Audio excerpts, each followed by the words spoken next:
ঘি তো আমরা সবাই কিনে খাই। তো আমরা কি কখনো বাড়িতে ট্রাই করেছি ঘি বানানোর? এইভাবে ঘিটা বানিয়ে নেন, দেখবেন আর বাজার থেকে কিনে খেতে হবে না।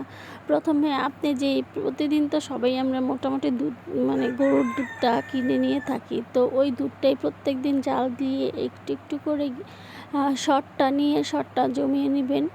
তো আমি ২ বক্স সর জমিয়ে নিয়েছিলাম। ওই সরটা দিয়েই আমি আজকে ঘিটা বানাবো। তো ঘিটা বানানোর জন্য যে সরটা নিয়েছিলাম ওই সরটাকে ভালো করে হাত মেখে ফেটিয়ে নিতে হবে, একদম স্মুথ করে নিতে হবে। দেন ওই সরের মধ্যে ঠান্ডা ফ্রিজের পানি দিয়ে উপরের যে মাখনটা উঠায় নিতে হবে। উঠিয়ে দেন জাল করে এরকম পর্যায়ে আসবে যখন ওই ঘিয়ের থাকে, ওই এরকম পর্যায়ে আসলে আপনাকে নামিয়ে নিতে হবে।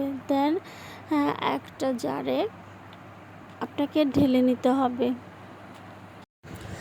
আমার ঘিয়ের কালারটা কি সুন্দর হয়েছে দেখেছেন? এখন ঠান্ডা হয়েছে হালকা, আমি এই বয়মটাতে ঢেলে নিলাম। তো আপনারা বাসায় ট্রাই করতে পারেন। দুধ তো সবাই খান, তো একটু একটু করে সর জমিয়ে আমার এমন অথেন্টিক নির্ভেজাল খাঁটি গাওয়া ঘি বানিয়ে নিতে পারেন বাসায় আপনারাও খুব সহজে এই রেসিপিটা দেখে।